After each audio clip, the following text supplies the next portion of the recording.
Hello, everyone. You're listening to the J Movie Talk podcast. This is episode 362. And for this episode, this is the first and hopefully of many more to come. The first J Movie Talk presents the Full Tilt Awards. Yes, for the first time on the podcast, I am doing an award show. You probably wonder, whoa. You've been doing this podcast for a while. Why now have you decided? I don't know. And the question I ask myself is, why didn't I do this sooner? But yes, this is the Full Tilt Movie Awards episode for J Movie Talk and everything. So, yeah, we're going to have fun with this first annual, the first annual award show here on the podcast. So what makes this different from, a little award show called the Golden Globes, a little award show called the Oscars, a little award show called the BAFTAs, the SAG Awards, the Writers Guild Awards, and all those different type of award shows? What makes this different is, well, first of all, it's me doing it. So that's what makes it different for one. Another thing is that the awards that I will be giving out on the podcast for this episode is, no one paid me under the table, and no one had to politic to me in order for them to get this award. This is just strictly based off of their merit and how these nominees and winners of these awards in their performances, how they connected with me, basically, is where I'm going at with that. It doesn't have anything to do with box office or anything like that. Screw all that stuff. It's basically solely how I feel about these awards and my nominees, and we will find out who the winners of these awards are, and everything. So some of these winners will be very obvious. I feel like there will be a few that will kind of get a lot of buzz, cause chaos across social media, and everything like that. I feel like there might be one or two controversial awards here, and I'm not doing it just trying to do it. I will explain myself for who are the winners and maybe not winners of these awards. So, like in typical movie award ceremonies, usually you start off with, smaller categories and you kind of build your way up. Well, we're going to do that differently here on the Full Tilt Award ceremony. We're going to start off big. And what I mean by big, we're going to start off with the Best Picture, or as I dubbed it, the Full Tilt Feature of the Year. Now, this award honors the film that delivered on every level: story, performance, direction, craft, and lasting impact. Not just a great movie, but the movie of the year 2025. And here are the nominees: Captain America, Brave New World; Sinners, Black Bag; Superman, One Battle After Another; Weapons; Mission Impossible, The Final Reckoning; and Warfare. And the winner for the Full Tilt Feature of the Year is none other than Sinners, directed by Ryan Coogler. This is probably the most complete movie of the year, in my opinion. And again, these are just my opinions on it. I feel, if you feel differently or whatever, that's fine. But this is my opinion. It's the complete movie of the year. It is the movie of the year, in my opinion, which I spoke about on the previous episode when I talked about Sinners, and everything. The emotional weight of the film in a lot of circumstances, the atmosphere, the performances, and themes that all aligned and how it connected in that film. And again, this movie also, it lingers with me. and everything. I watched it. I saw it twice at the movie theater.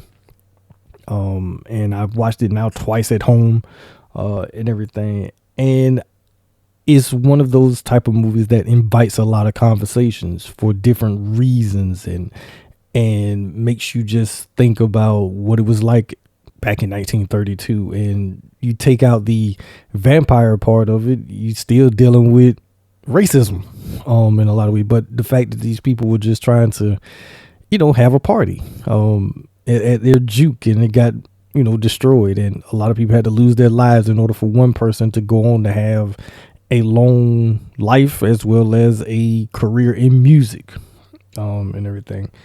And this movie, I don't think it gets old after repeat viewings, and everything, especially for people who went to see it numerous times at the movie theater.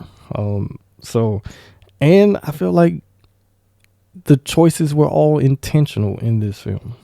So this is the movie. I mean, I feel like people will be talking about, decades from now. This is a movie that people will still talk about for, its cultural, impact and everything. Right. So Sinners is the full tilt feature of the year. Next up, going with the best director, or the Visionary Award, as I'm calling it. This award celebrates the director whose voice, control, and vision were unmistakable on screen. So here are the nominees here. We have Ryan Coogler for Sinners, Paul Thomas Anderson for One Battle After Another, Kathryn Bigelow for A House of Dynamite, Spike Lee, Highest to Lowest, Alex Garland for Warfare, Zach Kreger for Weapons, James Gunn for Superman, and Gareth Edwards for Jurassic World Rebirth. And the winner of the Visionary Award goes to Ryan Coogler for Sinners. So right off the bat, Ryan Coogler is not only part of the best feature of the year, but also he is the director of the year, and everything. I mean, what he does with having total command and tone of the themes, and and this is a very mature movie. I mean, yes, there are some kind of humorous moments in it, but it is a very mature movie, and it made me think about movies that I was watching as a kid, like Michael Mann films, even though I was kind of too young to be watching necessarily and understanding his movies in a standpoint similar to how I would say like how Heat, like as a kid I watched it because I was a fan of Robert De Niro, and Al Pacino, and Val Kilmer, of course, and everything. But once, and not really understanding a lot of the themes in that film as a child, but when I became an adult and everything and rewatched that movie, and you feel for these people. Like, these people have real lives. Like, yeah, they're characters, but they feel like real people. And same thing here with Sinners, where yes, it's a movie, yes, they're characters, but each one of these characters feel like real people. The Smokestack Twins, you feel like you might know someone who is similar to one or if both of them. Delta Slim, I feel like someone knows a Delta Slim type. Like all these characters, Annie, Mary, you just feel like you know someone like those characters. Sammy, you feel like you know someone like them, and everything. And how this movie kind of balance, the different scopes of, because there's a lot of intimate moments in this movie. Like, you get like conversations about just normal things, which you don't really see, particularly in movies like this. You don't really get it, but here you get moments. One particular moment is, of course, Delta Slim's monologue in the car when him, Stack, and Sammy are driving, and he's talking about basically the reason why he gets paid in liquor, and about what happened to his friends, and just you can feel like the pain and the trauma. And then when he starts humming, and it's like, yeah, you feel that.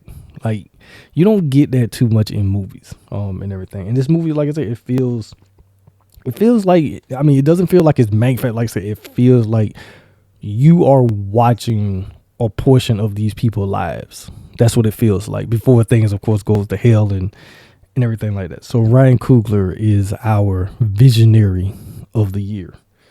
All right, so let's get into some of the acting categories. So for best leading actor, or the main stage award for the actor, for the performance that carried the film and commanded every scene.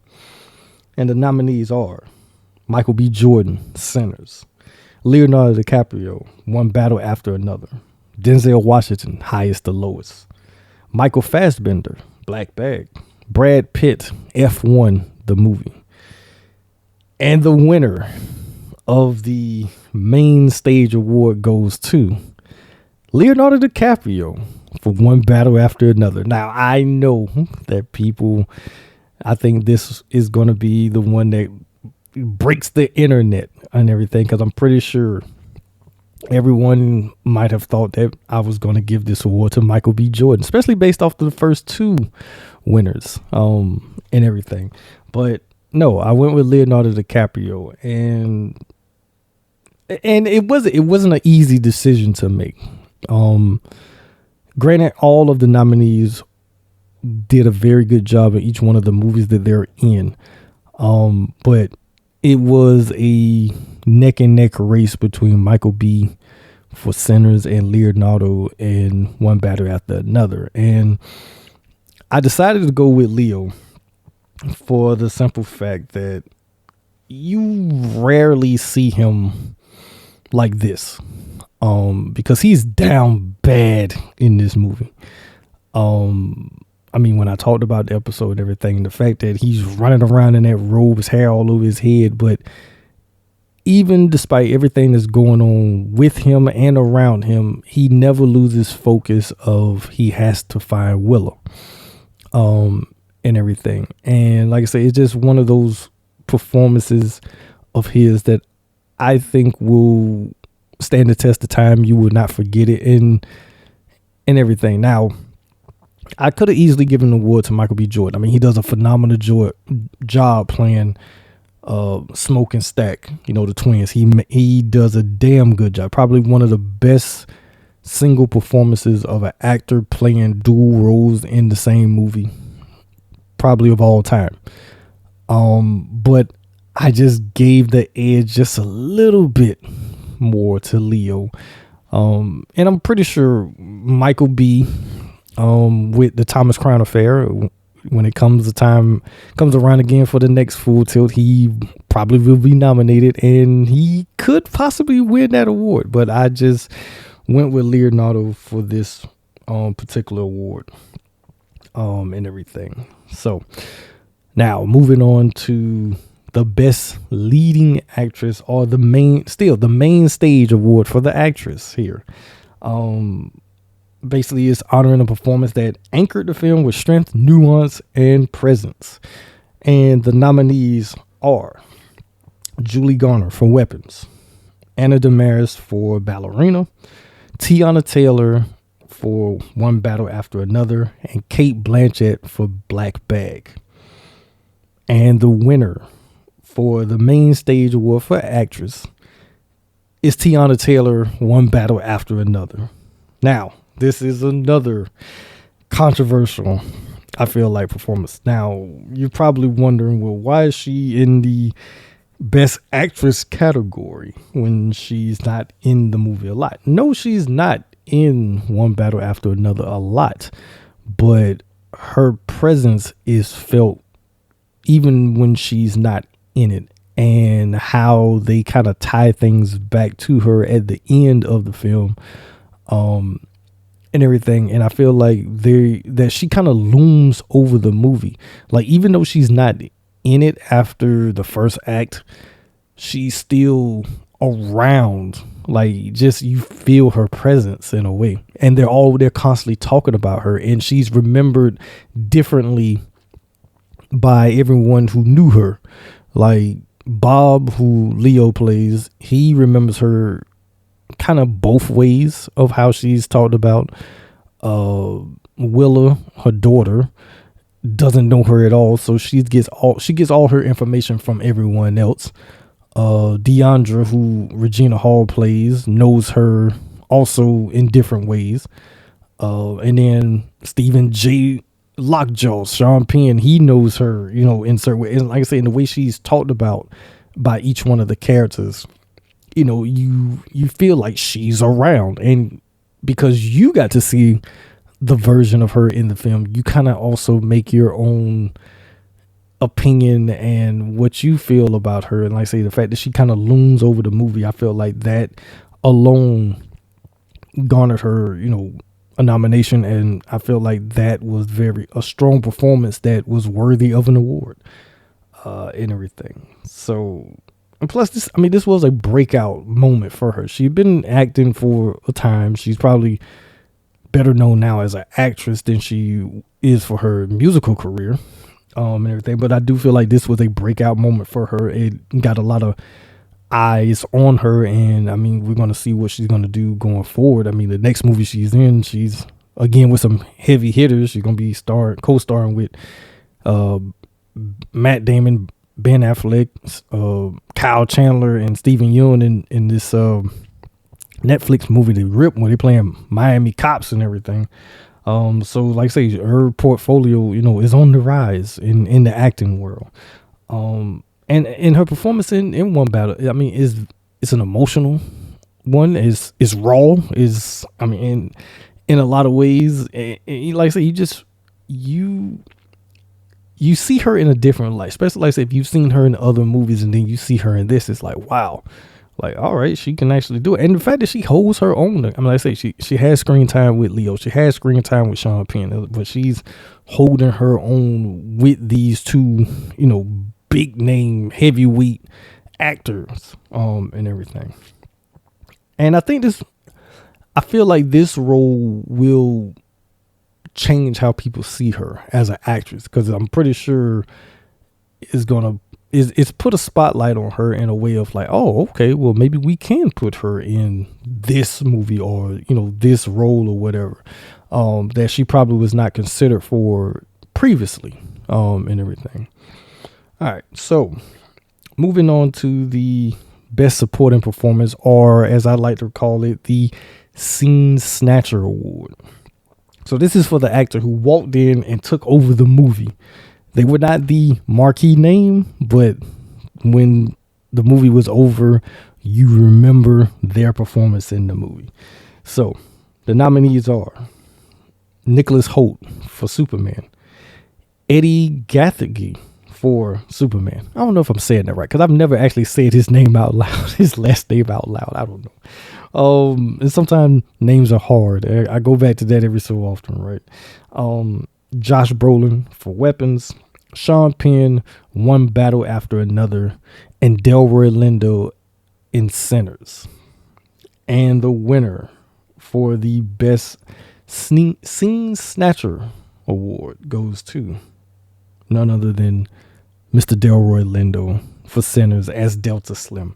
Now, that is probably should be the most obvious once I said his name, that he was going to win this award, because if you listen to me talk about Sinners and just talk about his performance and him as an actor and everything, he is my favorite character in Sinners, even though they're all great, but he is my favorite of everyone in that movie.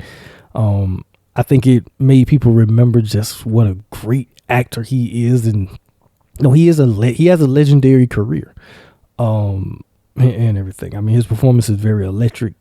From the moment he shows up, and just some of the things that he does when he's at the forefront of a scene, and then if you pay attention to him, like when he's not necessarily at the forefront, just him.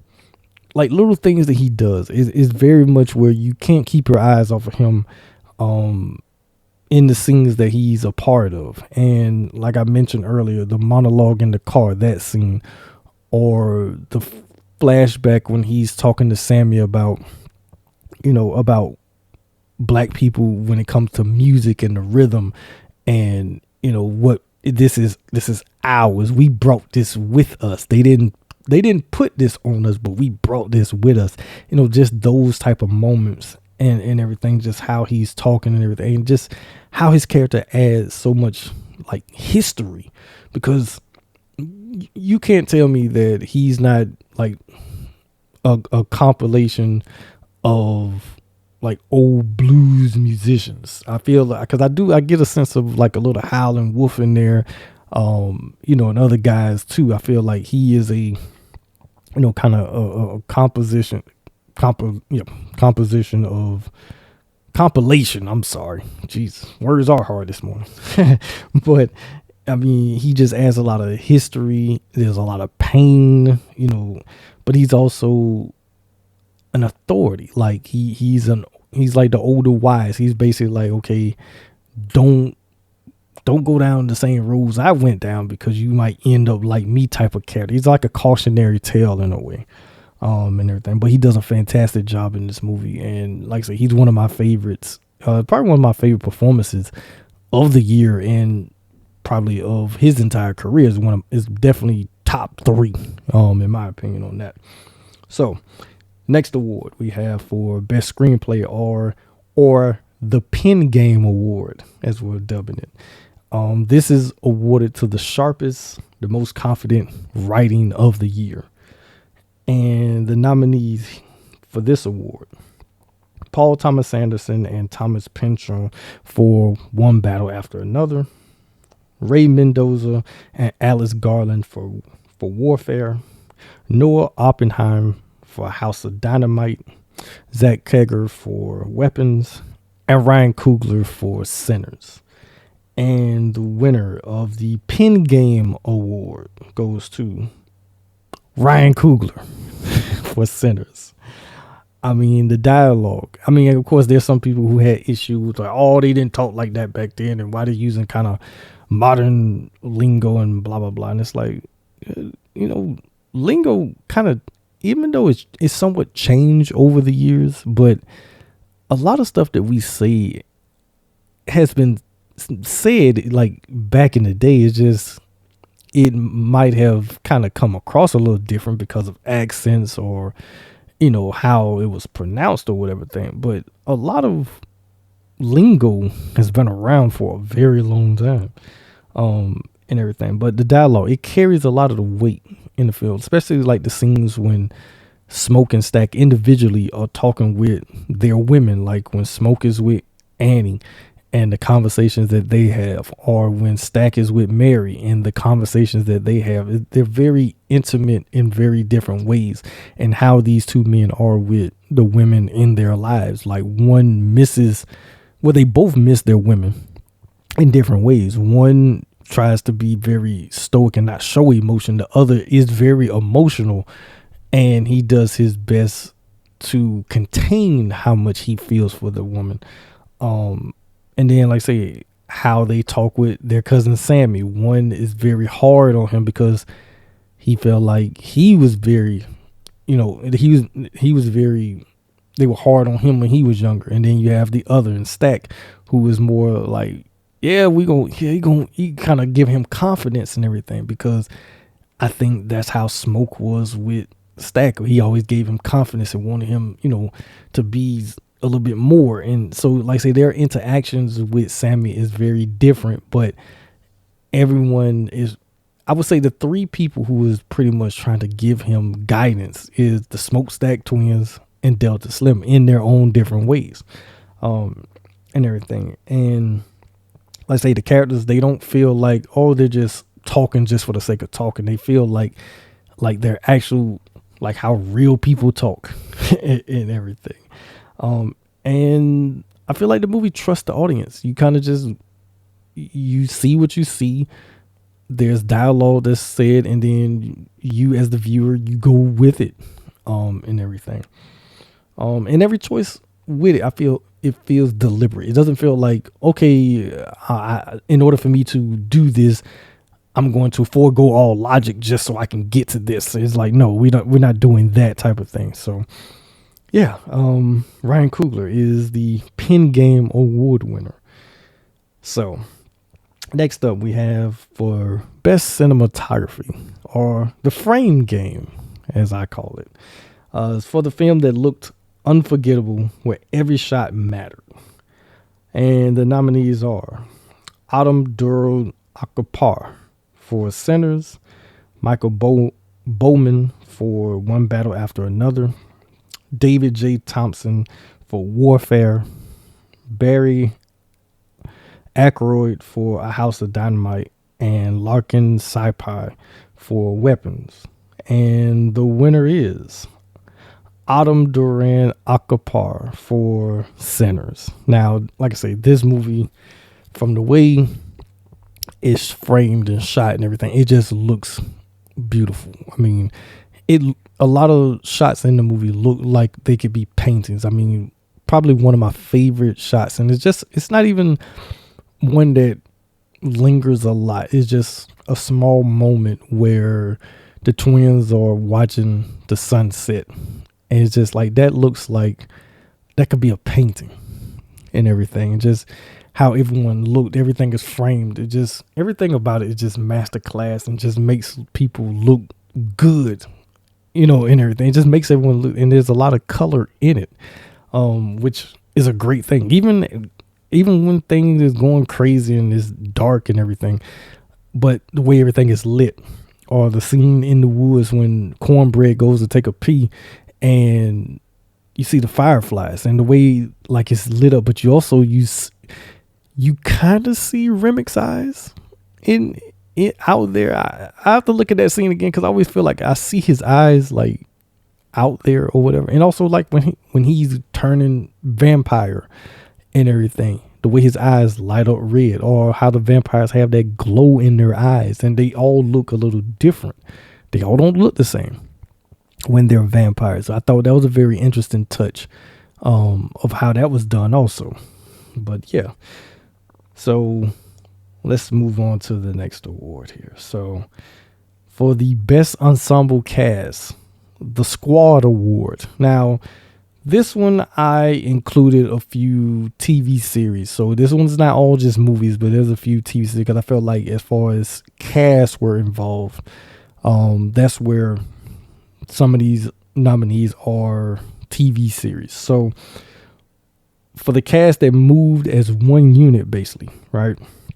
So the nominees are Superman, Alien Earth, It, Welcome to Derry, One Battle After Another, and Sinners.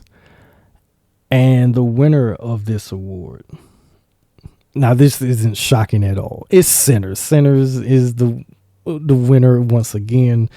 I mean, there is no weak links. I mean, there's no weak links in none of these cast really, but there's no weak links in the cast at all.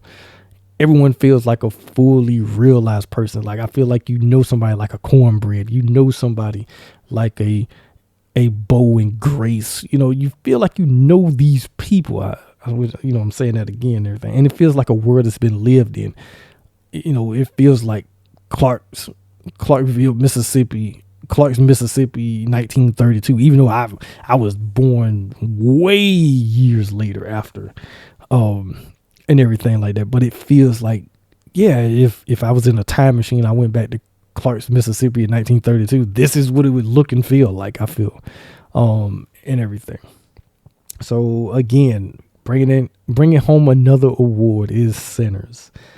Yeah, right. So before we wrap things up, I have an award that I want to give out to someone who is, I want to say he's like a standard of acting, a master class when it comes to acting, has had a long career. This is, of course, the Full Tilt Lifetime Achievement Award. And this award will be going to someone who, like I say, is a masterclass actor, has been around has had a 40-year career, basically, a little over 40 years actually, but as far as on film, 40 years relatively. I mean, I don't think it's ever turned in a bad performance. Now, whether or not every movie they have been in is necessarily the greatest, that's kind of up for debate. even though I can't say I have seen one bad movie that this person is in, but we don't hold that against them and everything because they have so many bangers and so many actors look up to this person. I feel like he has quite a few acting children, or whatever. And yeah, he just has a great long career that I think for anyone who wants to be an actor, this is someone that they can look to study and craft their, acting ability style after or whatever. And I'm talking none other than one Mr. Denzel Washington. He is the first Full Tilt Lifetime Achievement Award winner. He is a living legend, and he just celebrated a birthday here at the end of 2025 and everything. And like I say, he's always been a staple as far as me watching films like since I was a kid, right? There's always been a Denzel Washington movie that I'll watch. And even though he don't make movies what you say are for kids, but when you watch him as a child, you can see someone on screen that you can admire and look up to. I feel like similar to how people probably looked at Sidney Poitier when he came along. Like, this is someone we can look at as a good representation and be proud of them as an actor. I feel like Denzel falls into that same category as well. And like I say, when you look at his career, the fact that he started out as a TV actor, he was on St. Elsewhere playing a doctor. He wasn't like what you say a big name, of course, at that time, but he, of course, is the one who went on to have the best career of that cast. And that cast was stacked with very good actors. It's just that when he, transitioned fully into making movies, like his career just took off like crazy. And of course, he's a 2-time Oscar winner. He won his first Oscar for Best Supporting Actor, in Glory. And then he wins his second Oscar for Best Actor in Training Day and everything. But he is a lot of movies that he's been in, like, of course, his Spike Lee run of films. I don't think him and Spike can, what you say, make a bad movie. I know a lot of people have a somewhat iffy opinion of Highest to Lowest, their latest film that they've done together. But when you look at like Mo Better Blues, Malcolm X, He Got Game, Inside Man, when you look at those movies, like those are like top tier quality movies. And like Denzel, like I say, I don't think Denzel can give a bad performance.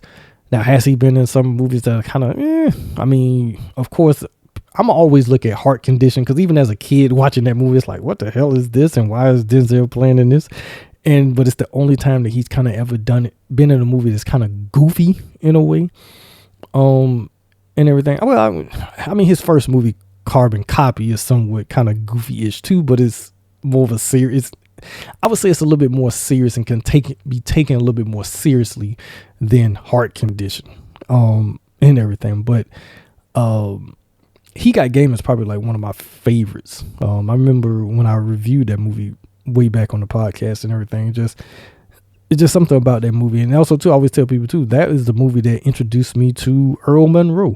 When he's talking to Jesus when they're on the boardwalk, and he's talking about Earl Monroe, and the reason why he named Jesus is because of Black Jesus, the Jesus of the hard court, Earl to Pearl Monroe, not Jesus in the Bible and everything. And that made me go back and watch like highlights of Earl Monroe, because I was huge into basketball at that time, and going back and watching clips of Earl Monroe, I kind of started incorporating certain aspects of his game into my game to a certain degree, or whatever like that. But like I say, that monologue that him and his son when they're walking on the boardwalk, or Denzel, like, he just commands the screen no matter what and who he's in a movie with. He's always teaching. I feel like even on screen, if you watch movies the way I watch movies, and you watch Denzel performances, he's teaching people a lot of times in movies.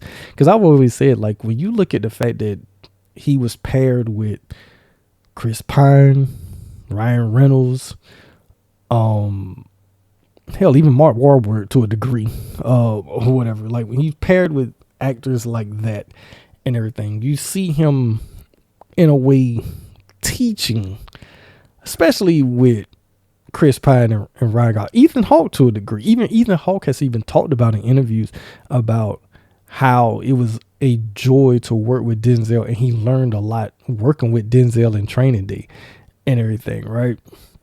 So, like I say, with that, and then of course, I mean, when I review The Great Debaters, another movie that takes place kind of, even though it's a few years after when Sinners takes place, but it's still in that era, and everything. Watching that movie and the fact that he has Journey Smollett, Nate Parker, and Denzel Whitaker, as the three young people that he's working with, he's teaching them in that movie. And then when you look now at Journey's career, and I feel like a lot of what she probably learned working with Denzel is why her career is where it is now too. And you look at people, you look at certain actors before they work with Denzel, and you look at certain actors post Denzel, in their career, and you look at the type of actors that they were and then what they became after being with him. And I feel like he passed on a lot of knowledge to them in a lot of ways. And yeah, I mean, he just,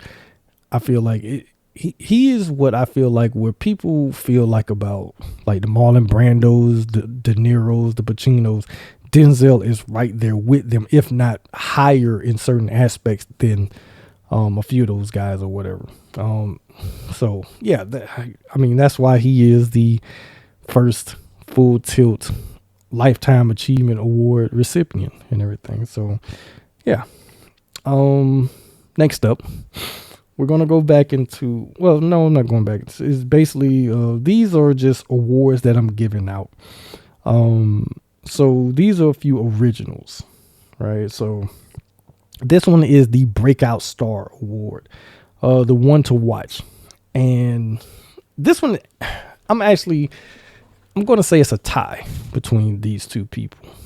There were a few, but I only put one, but I'm making an audible right now. I'm going to include two. So the winner of the Breakout Star Award is actually a tie between two performances from this past year that I feel are people that definitely should be in more stuff and should be watched.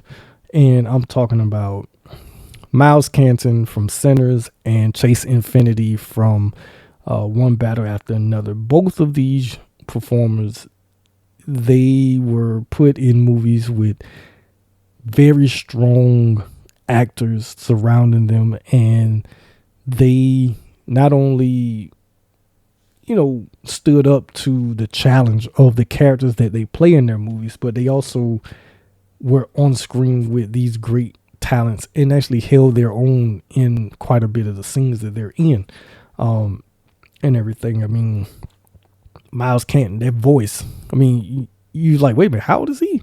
Because he has this like that deep voice, but then you realize like, no, he's kind of young, but he has that kind of grown man voice about him and everything. And it's like, all right, he's somebody that definitely should be in more stuff and hopefully, gets more work, and everything. Same thing with Chase Infinity. I mean, she does a great job in One Battle After Another. And I mean, similar to like Leo running around, she's also running around, trying to avoid Stephen J. Lockjaw, and everything. And I feel like both performances, they feel natural, because they're both young, and it's like basically people are trying to guide them in different ways. And what each one takes from the people who are trying to guide them, like, what are you going to take going forward? I feel like it's learning. It's a learning tree. Life lessons are in both of those movies for these young characters, but also for these young actors as well. I feel like they learned a lot, working with the great cast that was surrounding them. And definitely, like I say, there's someone that audiences definitely should be on the lookout more, seeing more of them. So yeah, the Breakout Star is a tie. Miles Canton and Chase Infinity. Now, next up, we're going with the best villain, or as I'm calling it, the coldest one award. And the winner of this award goes to Sean Penn for One Battle After Another. I mean, Sean Penn is one of those actors that he's had a great career himself. He's played some very interesting characters over the years, and everything. But I don't think I've seen anything from him quite like what he does with Stephen J. Lockjaw in One Battle After Another. From the voice, that walk, that hair. I don't know what the hell's going on with the hair. That hair looked a good goddamn mess, but yeah, he looked crazy in this movie, and he's the performance early in the movie seems somewhat contained, but you can kind of tell like there was something bubbling underneath. But then when you get to a particular scene with him and Chase Infinity where he becomes unhinged in a way, you felt like that was boiling up because of his circumstance in the film, and everything. And he's quietly terrifying in this movie when you think about it. Like, when you realize why he's doing what he's doing, but at the same time, he wants to be accepted so bad by the Christmas Avengers, right? But he's going out of his way to basically turn these people's lives upside down, right?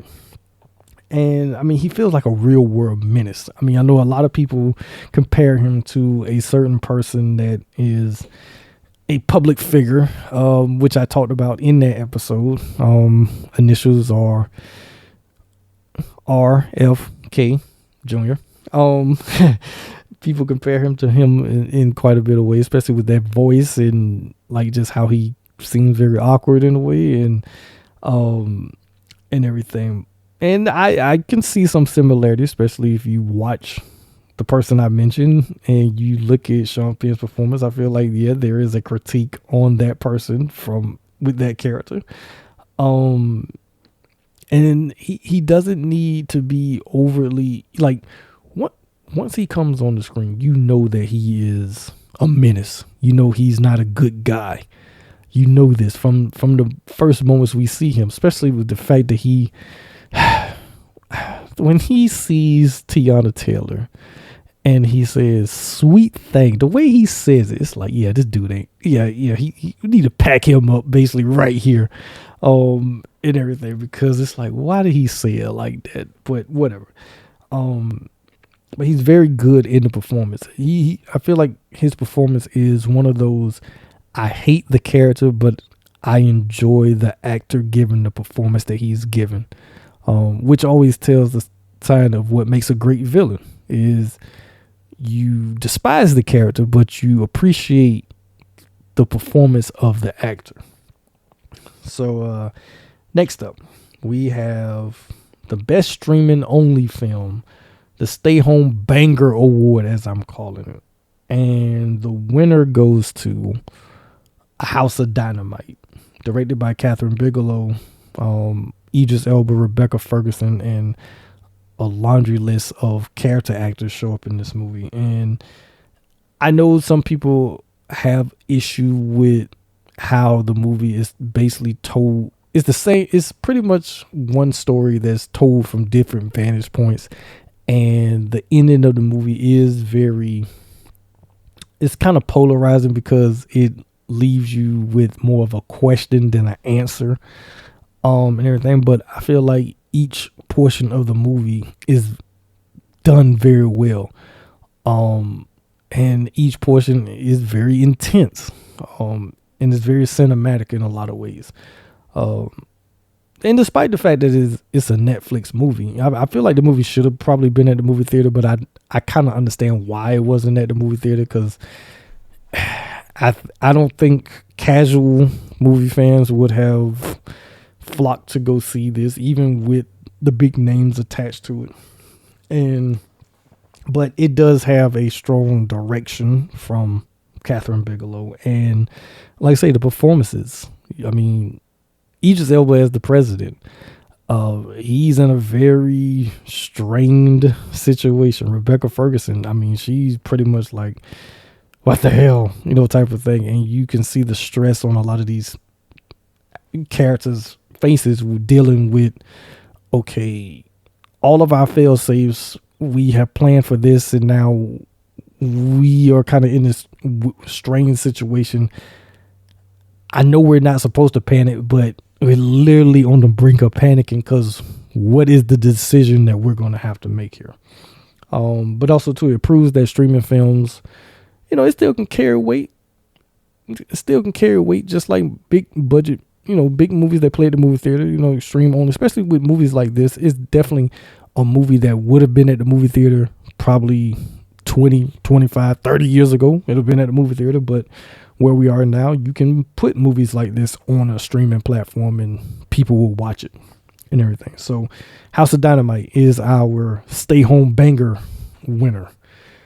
And to close out this award ceremony, I'm going to end it with the Full Tilt Icon Award. So I'm giving out 2 awards like that. One was the Lifetime Achievement Award. The other is the Icon Award. And the winner of this award goes to Miss Kathryn Bigelow.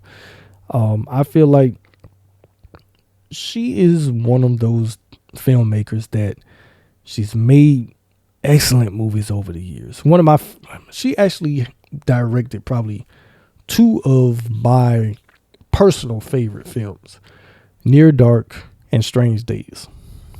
But she's also done Point Break, The Hurt Locker, Detroit, which I think is a very underrated movie that people should definitely watch, and everything. And Zero Dark 30 is another that I think people should watch, and she did a great job with that.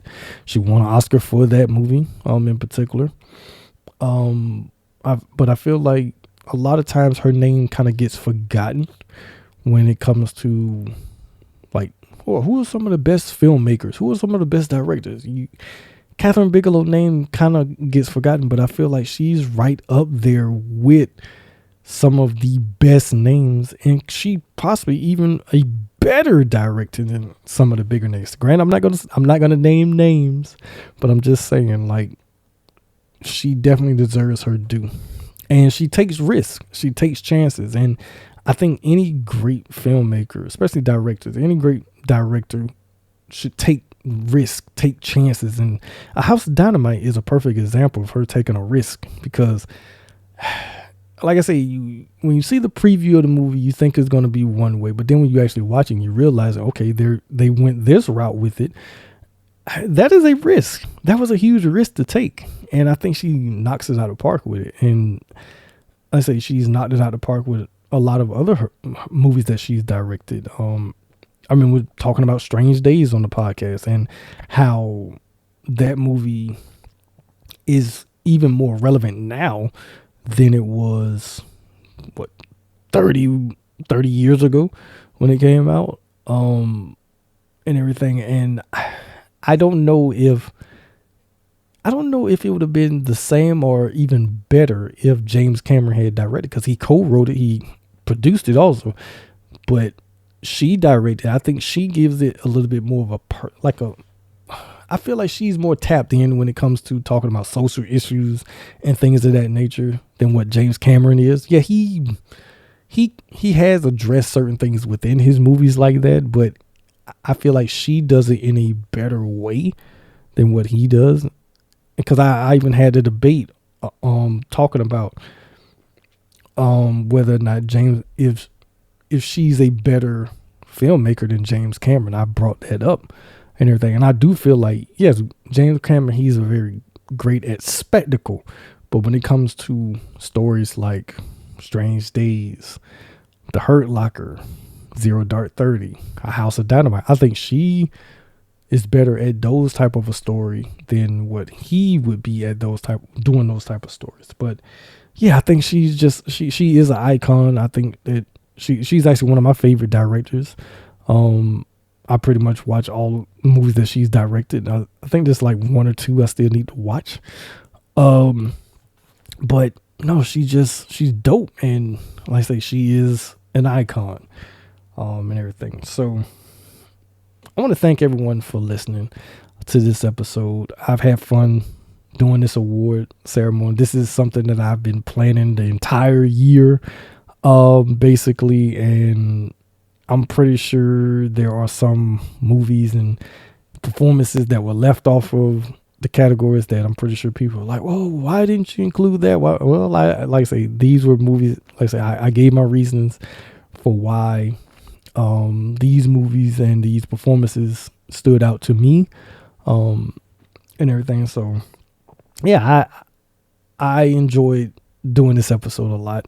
And hopefully next year I'll be doing it again, and everything. So, like I say, it is the first annual, so I have all 2026 to kind of plan out like what I'm gonna do and what movies will be added to the list at the very end, and we'll do this again next year and everything. And I want, if you listen to this episode, definitely hit me up on the socials, particularly if you listen on YouTube. Comment down below, what are some of your best performances, and everything. What like performances and filmmakers, let me know from the categories and everything. How do you feel about me doing this episode, and everything? What stood out for you in a positive? What would you like to see me do more, maybe for next year, and everything? Like I say, this was the first, so of course the first is always a little, whatever. But yeah, I had fun doing this. Let me know, like I say again, what your favorites are for the year from the categories also. Don't just have to be from your personal favorites, but what performances stood out for you from the categories that I did? How do you feel about the Lifetime Achievement Award winner and the Icon winner, and also the Breakout Star winners? How do you feel about them, and everything? So as of right now, I don't know exactly what I'm going to do when it comes to reviews for the month of January. I haven't really thought about it just yet. But I have a little bit of time before I release the next episode next week. Whatever. But when I do, you guys will definitely know. So thank you again for listening. Of course, you can follow me all over the social medias, whether it's on Threads at The J Giles. Also, you can follow me on Facebook too. I have been posting quite a bit more there. I've been doing like a running themes for each month and everything. Just wrapped up with December for winter cinema, basically. We'll be releasing the first thing for January, which is basically like loner type character movies or whatever, and everything like that. You can follow me also on Instagram, JMT Podcast, or The J Giles. Like I said earlier, YouTube, J Movie Talk. Definitely check me out on the YouTube. Thank you for people who are supporting on YouTube, and everything like that. And spread the word. Follow me on YouTube. And like I say, there are new things that will be coming on the podcast in 2026 on YouTube, particular, and everything. So again, thank you guys for listening. Of course, you can hear all of the Movie Talk episodes, a part of the TV Zone Podcast Network. Wherever listen to your podcast at, just type in TV Zone Podcast, and you can find the Movie Talk episodes like that. And yeah, that's pretty much it. I want to thank you guys again for listening, and thank you guys for tuning in to the award show. And this has been a great way to end the 2025 year, and let's look forward to a great year for 2026 in cinema. Until next time, peace.